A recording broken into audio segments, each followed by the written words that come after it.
Hebreus 10, a partir do verso 19, diz assim a palavra do Senhor. Portanto, meus irmãos, tendo ousadia para entrar no santuário, pelo sangue de Jesus, pelo novo e vivo caminho que ele nos abriu por meio do véu, isto é, pela sua carne, e tendo um grande sacerdote sobre a casa de Deus, aproximemo-nos com um coração sincero, em plena certeza de fé, tendo o coração purificado de má consciência e o corpo lavado com água pura. Guardemos firme a confissão da esperança, sem vacilar, pois quem fez a promessa é fiel. Amém. Existem ofensas que, na verdade, são elogios. Quando tentam, às vezes, nos xingar, dizer coisas negativas a nosso respeito, às vezes estão reafirmando qualidades sem saber. Eu lembro um dia que um desses teólogos esquisitos da internet quis me ofender. Ele disse, mas também esse cara crê na inerrância da Escritura? E eu disse, obrigado, é isso mesmo, creio. Muitas vezes, dentro da apologética interreligiosa, onde protestantes e católicos romanos entram em conflitos, das ofensas que os católicos fazem contra protestantes é que nós temos uma fé muito ousada. Ora, nós queremos ter acesso direto a Deus, sem nenhuma intermediação de intercessores, queremos orar diretamente a Jesus, sem pedir ajuda de mais ninguém. Nós não temos sacerdotes, não temos uma sacristia, nós não temos confessionários, nós não temos alguém que nos leve diretamente ao Senhor. Acaba que nós somos chamados de ousados, de arrogantes, às vezes até de orgulhosos. E por trás de uma tentativa de ofensa, existe um profundo elogio. A verdade é que a fé protestante é uma fé que possui uma ousadia particular. Uma ousadia que nos é dada não por causa de qualquer mérito que a gente possua, mas uma ousadia que nos é dada pela grandeza do sacrifício de Jesus e pela grandeza da porta que nos foi aberta por meio da sua carne e do seu sangue. O texto que nós lemos há pouco, em Hebreus 10, 19 a 23, é um texto que nos convida a entrar com ousadia, a termos uma fé, sim, ousada, mas não ousada com base em qualquer mérito que a gente acumule. Não ousada baseada em qualquer qualidade ou capacidade que seja intrínseca a nós, mas ousada baseado numa fé e numa confissão que guardamos naquilo que Jesus fez por nós na cruz. Há aqui um convite para entrarmos em um santuário celestial e entrarmos da forma mais ousada possível. Se você ler o livro de Hebreus inteiro, quando você chega aqui nesse capítulo 10, você tem uma mudança no tom do livro. Até o capítulo 10, o livro tem toda uma carga teológica muito profunda. Mas quando a gente chega nessa parte do capítulo 10, o livro de Hebreus começa a aplicar toda essa grande carga teológica à nossa vida. Claro, o autor dos Hebreus está discutindo questões muito profundas sobre a superioridade da nova aliança até aqui, mas agora ele começa a aplicar isso diretamente ao modo como a gente desenvolve a nossa salvação e ao modo como a gente se aproxima da pessoa de Deus com esperança. No versos 19 e 20, o autor dos Hebreus então nos chama a entrar com ousadia nesse santuário que representa a nossa salvação. O verso 19 diz, portanto, meus irmãos, tendo ousadia para entrar no santuário pelo sangue de Jesus, pelo novo e vivo caminho que ele nos abriu por meio do véu, isto é, pela sua carne. Entrar no santuário aqui significa se apropriar da obra salvadora de Jesus. Você sabe, se você conhece o Antigo Testamento, que antigamente apenas os sacerdotes entravam no santuário, apenas o sumo sacerdote entrava no lugar santíssimo. Hoje, na nova aliança, em uma aliança superior, todos nós nos tornamos sacerdotes, Cristo é o nosso sumo sacerdote e nós somos convidados, todos nós, a entrar nesse santuário. Se na antiga aliança havia uma clara divisão entre os que entravam nessa aliança, já que era uma aliança nacional, feita com crentes e descrentes, uma aliança que incluía os salvos e os não salvos de uma nação, já que a aliança era feita com um povo. E essa aliança feita com o povo incluía até os descrentes daquele povo, de modo que esta aliança, por mais que fosse feita com todos, possuía dentro dela pessoas que ainda não conheciam o Senhor, pessoas que ainda tinham um coração que não recebia dos sinais externos da aliança, de modo que alguns tinham que dizer para o outro: conheça o Senhor. Agora temos uma nova aliança, onde todo aquele que participa nela tem uma circuncisão não externa, mas no coração, onde todo aquele que participa dela tem agora uma fé que é colocada dentro de si e um coração de carne que é retirado para receber um coração agora um coração de pedra agora retirado para ser colocado no coração de carne. Agora todo aquele que participa dessa nova aliança é um sacerdote que entra nesse santuário. Esse novo sacerdócio que é fundado por Cristo em nós é um sacerdócio que não é mais representativo. Nós não temos a nossa salvação novamente depositada em nós através dos rituais, por meio de alguém que nos representa humanamente, indo até Deus, para que então possamos encontrar perdão. Nós temos uma salvação que nos é disposta individualmente, de forma pessoal, de forma direta. Não é mais representativo, onde os sacerdotes representam o povo. É agora uma participação pessoal minha na própria vida de Cristo. Onde eu agora, como sacerdote, represento esse Cristo ao mundo. A grandeza dessa nova aliança é a grandeza que faz com que todo crente possa entrar no santuário. Irmãos, isso é amedrontador. Porque antes, os sacerdotes que entravam no santuário entravam com medo. Entravam com temor da morte, porque eles encontrariam o próprio Deus. Tanto que eles já entravam no santuário e a primeira coisa que faziam era sacrifícios por si, não pelo povo. Eles faziam sacrifícios pelo perdão do próprio pecado, para que não fossem fulminados.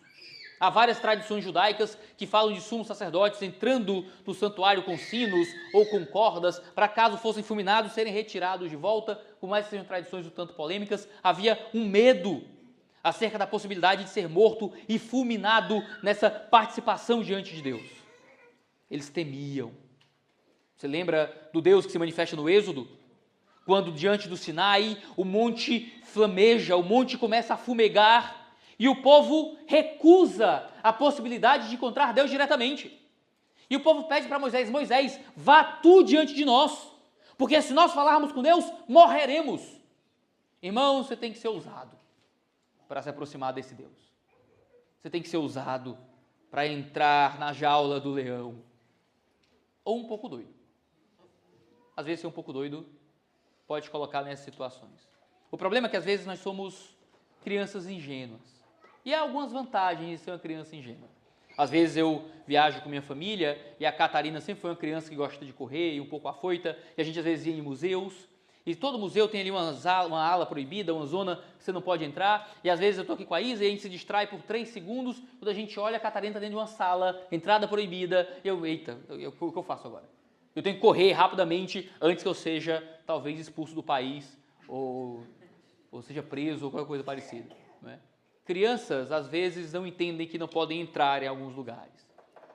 Nós, às vezes, como crianças tolas, achamos que podemos nos aproximar de Deus com ousadia, como quem corre em direção a uma área que não lhe é permitida normalmente. É bonito, às vezes, ter a ingenuidade das crianças e se aproximar de Deus como um pequenino. Por isso que o reino de Deus é delas, não é? É daqueles que conseguem se aproximar do próprio Deus, mesmo diante da sua pequenez. Mas Deus não espera de nós ingenuidade, Deus espera de nós ousadia. Ousadia vem de quem sabe que está entrando numa área proibida. A ousadia vem de quem sabe que tem que tirar as sandálias porque vai agora pisar em terra santa. A ousadia vem daquele que sabe que foi convidado para uma festa cujo dress code ele não tem capacidade de usar. Para algo que é maior do que ele próprio. Nós somos convidados por Deus a nos aproximarmos dele, a nos apropriarmos da salvação, entrando no santuário de forma ousada. Entendendo que eu estou num lugar que a qualquer momento fogo pode descer do céu para me fulminar.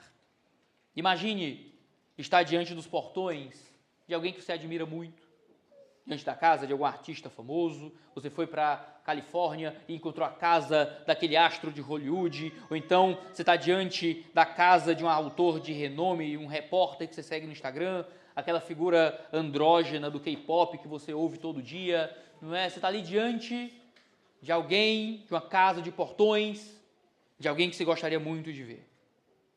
Você teria ousadia de entrar se o portão estivesse aberto? Você sabe que se talvez você atravessar aqueles portões, de algum lugar do abismo surgirão seguranças armados, vão ceifar a sua vida. Não é? Eu lembro quando fui para os Estados Unidos a primeira vez, em 2018, foi em Washington, num treinamento na igreja do Mark Dever, na Capitol Hill Baptist Church, e a gente foi conhecer ali onde morava o presidente na época. E aí eu estava na frente da casa do presidente e eu não vi nenhum segurança, assim, era... Porque no Brasil você vê até helicóptero, você vê tudo, tem tanque de guerra, sei lá. Mas não tinha nada, parecia muito convidativo a casa do presidente da República. Eu olhei para quem estava comigo e disse, rapaz, até dá a impressão que se eu entrar aqui eu vejo o presidente. E ele, se você tentar, vai sair arma de um buraco aqui, você vai vir ninja com bombas, é um shuriken em você. Existem lugares que a gente tem que ter bom senso, que a gente não pode entrar. A verdade é que a gente está diante do santuário de Deus. O próprio Criador do universo, aquele que quando manifestou a sua voz fez a montanha se tornar flamejante, aquele cujo poder de sua palavra criou o mundo, aquele que é o próprio rei do universo, aquele que pode destruir nações e criar universos pelo poder de sua palavra. Nós estamos diante dos portões eternos da sua morada. Nós estamos diante da salvação que é posta por meio dele. Ah, irmãos, nós não estamos diante de uma passagem segura. Quem teria coragem de atravessar esses portões? Quem teria a força moral, o ímpeto de se colocar diante de Deus? O medo de ser fulminado é natural, porque conhecemos o nosso pecado.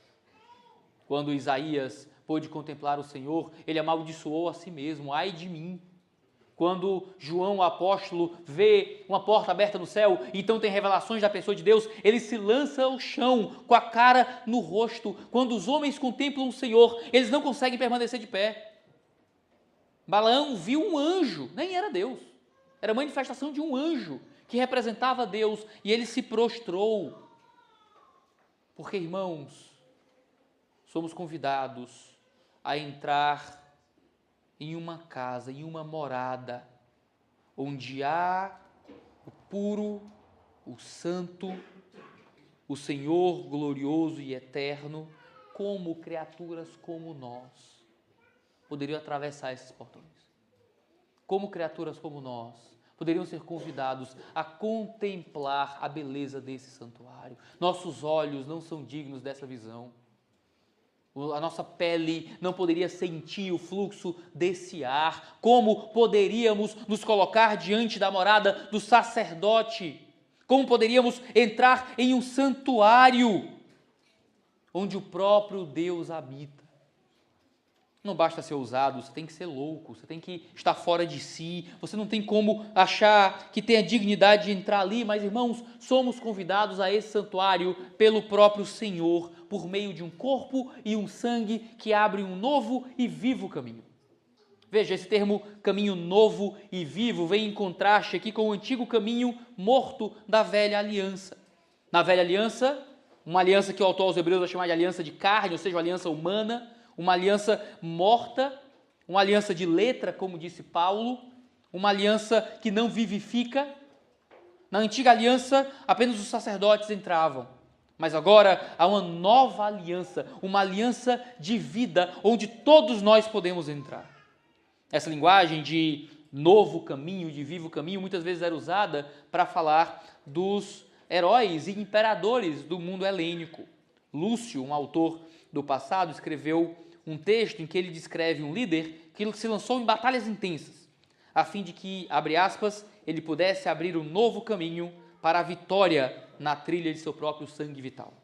César e Adriano, imperadores romanos, são descritos abrindo novos caminhos por meio das estradas romanas. Mas, irmãos, nós temos um Cristo que abriu não só um caminho novo, mas um caminho vivo. Ele abre um caminho por meio do seu sangue para que entremos agora na salvação de forma plena e completa. O texto diz que esse sangue, diz que esse novo e vivo caminho é aberto pelo sangue de Jesus. É um caminho que se dá pela sua carne aberta. Esse é um termo muito pesado. Antes, diante do lugar santo, havia um grosso véu.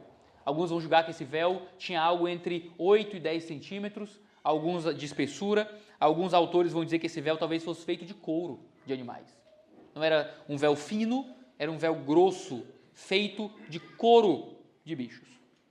Agora a imagem é que nós atravessamos pela carne partida de Cristo, assim como um sacerdote passava pelo véu. Vocês me perdoem por dizer isso, mas essa imagem é de um mau gosto terrível. Você consegue imaginar?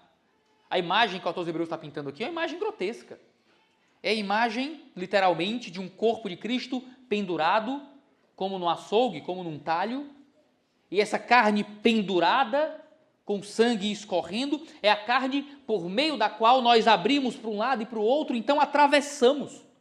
É uma imagem agourenta, parece sair de um filme de terror, de um roteiro de David Lynch. É uma coisa aterrorizante. Mas, irmãos, é para ser aterrorizante. O preço de nos aproximarmos do lugar santo, o preço de nos aproximarmos de Deus é passar pela morte sangrenta do Filho de Deus. O preço de podermos nos aproximar dessa salvação é saber que o Filho de Deus teve a sua carne partida. Irmãos, é uma imagem de profundo mau gosto, mas é uma imagem profundamente salvadora. Tem um autor brasileiro, um poeta pernambucano, que disse que prefere muito mais o mau gosto que o gosto médio. Ele usa como ilustração um trecho de Romeu e Julieta, onde Romeu escreve que ele tinha inveja das moscas, porque as moscas podiam tocar no lábio de Julieta. Eca, né? Que declaração de amor é essa? Né? E às vezes é isso, às vezes a declaração de amor de Deus causa repulsa. Às vezes, o modo como Deus nos ama é nos dando uma imagem que nós fecharíamos os olhos se pudéssemos. É a imagem de um corpo partido. É a imagem de um Deus assassinado. É a imagem de um lado ferido, de onde jorra sangue para nos salvar. Em outro trecho de Romeu e Julieta, um pouco mais à frente, o Romeu está lamentando ao Frei Lourenço ter sido banido quando deveria ter sido morto. E ele ouve uma repreensão do Frei dizendo: é graça e grande, e tu não queres vê-la. Irmãos, esse corpo partido é graça grande. E é uma graça grande que muitas vezes nós não conseguimos ver. Quando nós olhamos para a imagem cruenta, agourenta e sangrenta de um corpo partido pelo qual atravessamos, talvez demoremos para enxergar a beleza da graça. Mas é graça grande. E é triste quando não conseguimos vê-la. É triste quando não conseguimos entrar por essa graça gloriosa. É triste quando tentamos enfeitar essa cruz de Cristo para que soe menos escandalosa ao mundo. E a gente coloca bexigas e balões e tenta dourar a cruz de Cristo e traz uma pregação um pouco mais amenizada. Quando, na verdade, irmãos, o nosso pecado é tão grande, o nosso crime é tão profundo, o nosso destino é tão terrível, que a única forma de encontrarmos salvação genuína é com um sacrifício tão grande e tão doloroso. É termos o assassinato do Filho de Deus, por meio dos judeus e dos romanos. Mas por trás deste assassinato, injusto e cruel, há a entrega voluntária de um Cristo que se sacrifica para que passando por dentro de seu corpo, atravessemos o caminho da morte para a vida. É maravilhoso, irmãos. É maravilhoso que o nosso sacrifício seja um sacrifício que se dá por meio de uma carne partida, mas que abre um novo e vivo caminho. Só existe vida quando atravessamos essa morte. A ressurreição de Cristo mostra um Jesus que é sacrificado não para permanecer como um animal morto no talho, mas para ressurgir como um leão vivo que nos fornece vida nele. É um Cristo que abre um caminho por meio de sua morte, mas que ressuscita para que esta morte não seja o fim do nosso relacionamento com ele. Ele não morre simplesmente para nos encerrar na morte, mas morre para nos trazer para um novo e profundo caminho de vida. É um caminho que Ele abre. É um caminho que Ele estabelece, não nós. Somos incapazes de trilhar este caminho. Somos incapazes de caminhar por esta vida. Sabe, eu comecei a correr. Não parece impressionante, né? Mas eu gosto de assistir vídeo de corrida e uma coisa que me deixa muito emocionado é aqueles casos de pessoas que levam alguém na corrida. Veja, eu corro 5 km e preciso colocar gelo nos joelhos. Uma maratona tem 42 km, um pouco mais. E às vezes eu vejo vídeos de pessoas que têm irmãos deficientes das pernas, irmãos que são acamados, aleijados, e aí eu vejo alguém correndo uma maratona, empurrando uma cadeira de rodas. Alguém correndo uma maratona, carregando com a corda na cintura, às vezes uma cama com rodas, levando um parente que sonhava correr uma maratona, mas que infelizmente não tinha como. Eu vi um triatleta fazendo o Ironman, são horas e horas de caminhada, horas e horas de natação, horas de bicicleta, e ele levando um irmão que era tetraplégico num barco e nadando e puxando e terminando a corrida, levando o irmão. São cenas muito bonitas, motivacionais, que a gente encontra nas redes sociais. Irmãos, nada poderia ilustrar melhor o que é a nossa salvação, irmãos. Nós somos incapazes, somos aleijados, nós somos espiritualmente acamados. Como correríamos a jornada da fé? Mas há um Cristo que abre por meio do sacrifício do seu corpo, por meio dos seus joelhos doendo, de sua musculatura que se parte, há um Cristo que por meio do sacrifício de si nos leva consigo. Eu lhe garanto que nenhum daqueles termina a corrida dizendo: olha como eu sou um grande atleta. Ninguém que está acamado e é carregado por outro chega orgulhoso no fim da corrida de si, mas chega orgulhoso de outro.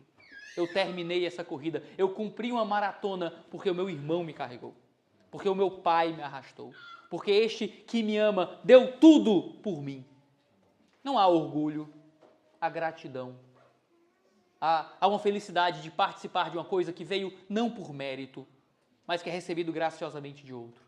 Irmãos, a nossa entrada neste santuário não se dá porque cumprimos perfeitamente todos os rituais de purificação que são esperados do sacerdote. Não é porque nos formamos e aprendemos e memorizamos e decoramos todas as fórmulas, então entramos nas práticas ascéticas e conseguimos transcender todas as vontades e pecados humanos de forma nenhuma. É simplesmente porque, incapazes, deitamos em uma cama. E um Cristo vivo nos arrasta por toda uma jornada por fé. Terminamos essa carreira um dia, sabendo que fomos levados por Ele a um santuário que não nos receberia, mas que por graça, por sacrifício, por meio de um sangue derramado e um corpo aberto, podemos entrar, nos aproximando, irmãos, com sinceridade. É o que diz o verso 21. E tendo um grande sacerdote sobre a casa de Deus, aproximemo-nos com um coração sincero, em plena certeza de fé, tendo um coração purificado de má consciência e corpo lavado com água pura. Irmãos, temos que nos aproximar de Deus. Deus está te chamando para a casa dele. Apocalipse vai dizer que ele bate na porta do coração da sua igreja, para que ele entre e ceie com cada um de nós. Ele está nos convidando, irmãos. Hebreus 4,16 diz: portanto, aproximemo-nos do trono da graça com confiança. Aqui ele diz: entremos com ousadia. Aqui ele diz: aproximem-se com confiança, a fim de recebermos misericórdia e encontrarmos graça para ajuda em momento oportuno. Hebreus 7,25 diz: por isso também pode salvar totalmente os que por ele se aproximam de Deus, vivendo sempre para interceder por eles. Podemos nos aproximar de Deus porque somos salvos totalmente por meio da intercessão de Jesus. Hebreus 11,6 vai dizer: de fato, sem fé é impossível agradar a Deus, porque é necessário que aquele que se aproxima de Deus creia que ele existe e que recompensa os que o buscam. Podemos nos aproximar por meio dessa fé. Podemos estar perto dele, podemos andar com ele. com sinceridade de coração. Irmãos, geralmente os ousados não são sinceros. Se você é sincero sobre o seu próprio coração, geralmente você não é ousado. Porque se você vê o seu pecado, vê a grandeza do mal que está em você, você não consegue se aproximar com confiança, se você olhar só para isso. Por outro lado, muitos que são ousados e se aproximam de Deus livremente, vivem a fé com a leveza, às vezes essa leveza vem de uma falta de sinceridade. Vem de um coração que não está sendo sincero sobre o próprio mal.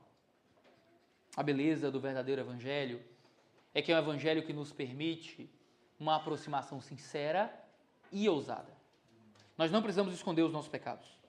Nós não precisamos esconder a nossa maldade. Nós não precisamos fingir para Deus em um tipo de marketing religioso, como se quiséssemos convencê-lo.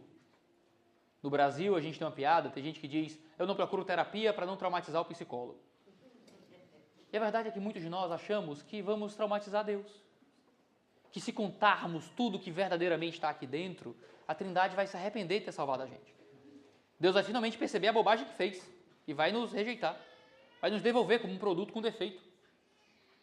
A verdade, irmãos, é que até naquilo que nós não conseguimos verbalizar, até naquilo que nunca contamos para ninguém, até naquilo que não contamos para nós mesmos e que acumulamos cada vez mais atividades e entretenimentos para não termos tempo de pensar nisso, Deus vê, Deus conhece, Ele sabe das suas maldades e dos seus pecados melhor do que você. Não se preocupe, você é muito pior do que você pensa. E Deus sabe, e Deus conhece. Você pode ser sincero sobre isso diante dele, porque a sua salvação não depende de quão bem você se vende para Deus. Ah, irmãos, que coisa terrível é vivermos uma fé performática, onde dependemos de performance para poder sermos aceitos, e se tudo vai bem naquela semana, achamos que estamos bem com Deus. Se a gente começa a errar e falha, a gente para de se aproximar do Senhor, porque não estamos ainda capacidades, não pagamos o preço de... Não é pela nossa capacidade, não é por pagarmos o preço, porque é pela capacidade dele, pelo preço que ele pagou. O que ele espera de nós é sinceridade. É quando o seu filho quebra alguma coisa, você chega e sabe que seu filho quebrou aquela coisa, e você pergunta quem quebrou, não porque você quer que ele lhe informe, porque você não tem aquela informação, você é um adulto, você sabe ligar os pontos, é porque você só quer que ele confesse. Ou é tão triste quando ele mente, claramente. Diz que foi outra pessoa que nem estava lá. Diz que foi alguém que você sabe que não foi. Não é porque ele lhe enganou, é porque ele tentou lhe enganar. Ele não vai conseguir lhe enganar. E quem de nós vai conseguir enganar Deus? Quando Deus pergunta a Adão onde ele está, Deus não é que Deus não sabe cadê Adão. Quando Deus nos pede arrependimento, quando Deus nos convida a se aproximar dele, quando ele nos pede para orar, não é porque ele não sabe o que oraremos. Ele mesmo disse que sabe o que diríamos antes mesmo das palavras saírem de nossas bocas. O que ele quer é que nós nos aproximemos com sinceridade, como um filho que confessa para o pai aquilo que o pai já sabe, simplesmente para criar este relacionamento profundo. Mas, irmãos, veja, sinceridade não é tudo. Você pode ser um cretino muito sincero e contar tudo displicentemente, mas não ter uma postura de fé. Ser sincero é importante, mas não é tudo. A sua sinceridade precisa ser a sinceridade de quem tem fé. Nos aproximamos dele confiando nele. Não confiando na nossa sinceridade, mas confiando na fé, por meio da fé, naquilo que ele fez, na obra perfeita dele, com um coração que é purificado da má consciência. Quando nos aproximamos com sinceridade, e então atravessamos esse corpo partido, há uma purificação que recebemos dos nossos pecados. A nova aliança, irmãos, nos purifica das nossas más intenções. A nova aliança nos purifica do nosso interior, que constantemente teima em sucumbir ao pecado, porque somos péssimos sacerdotes, mas o sumo sacerdote já abriu o caminho para sermos aceitos. Somos purificados, o texto diz que somos lavados com água pura.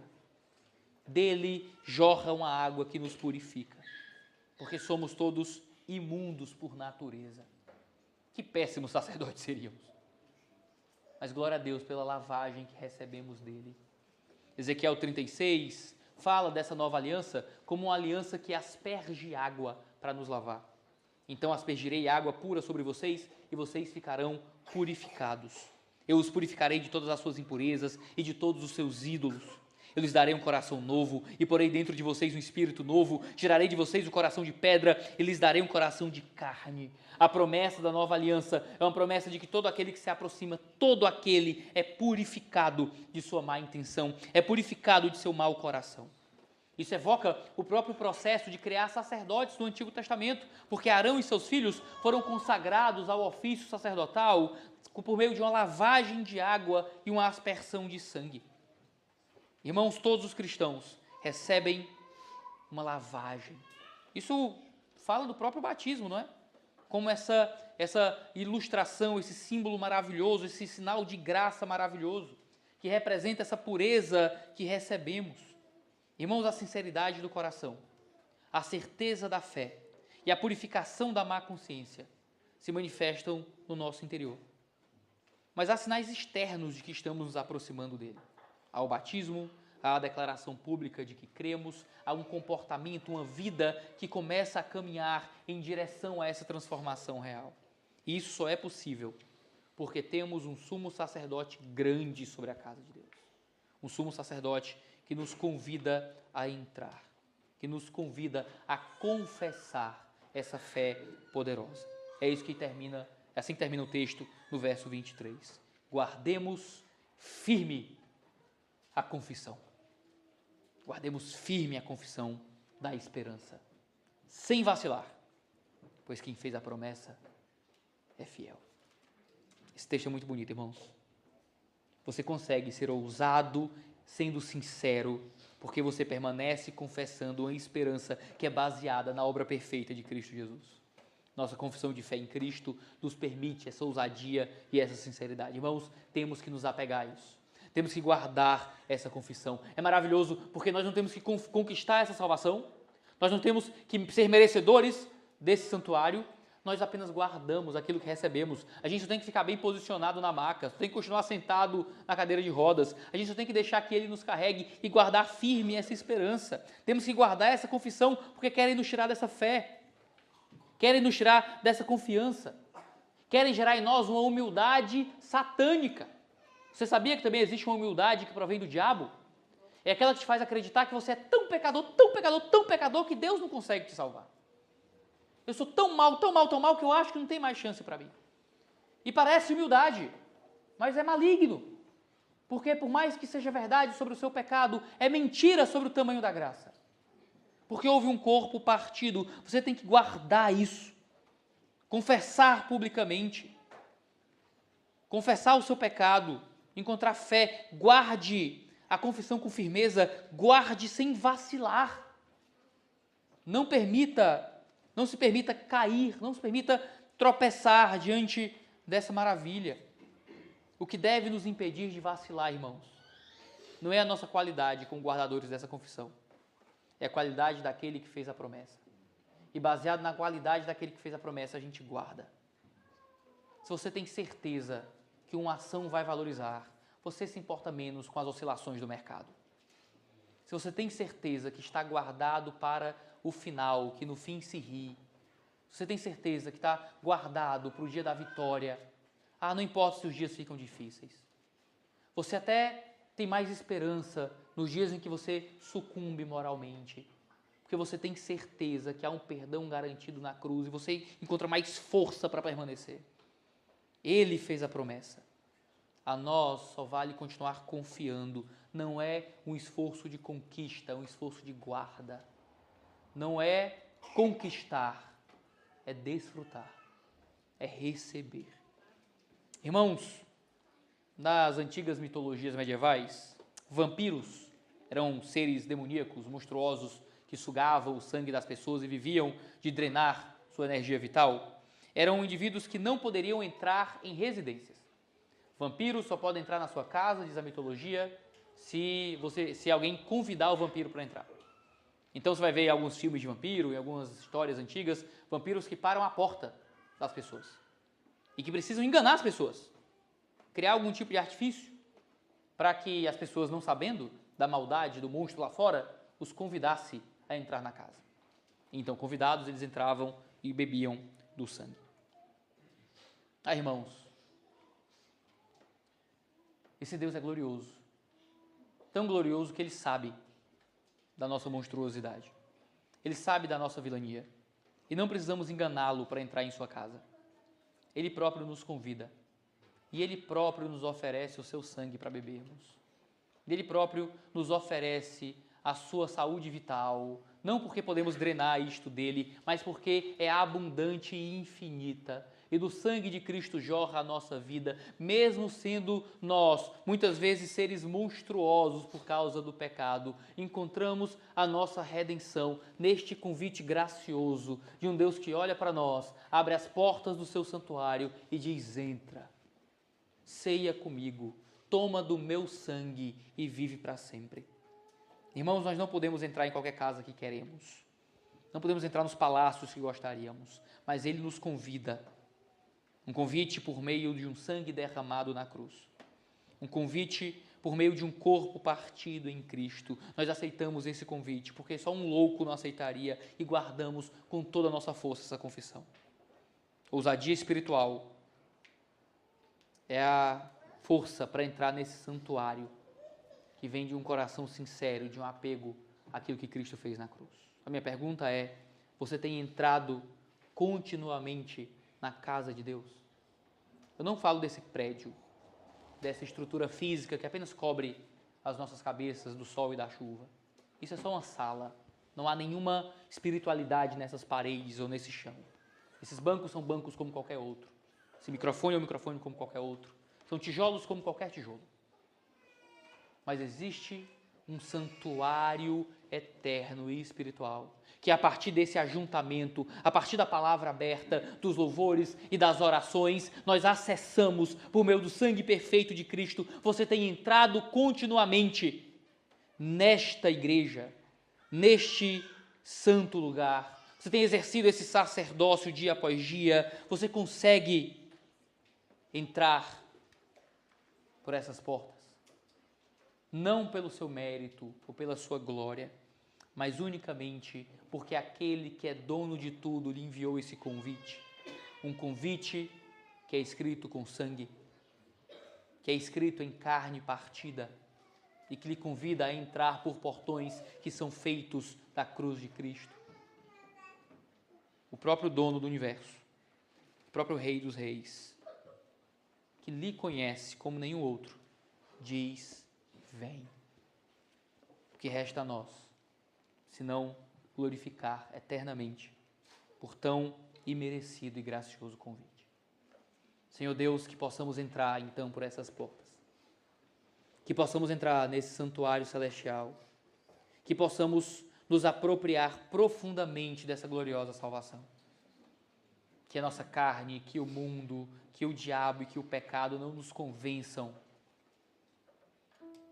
que é impossível sermos aceitos.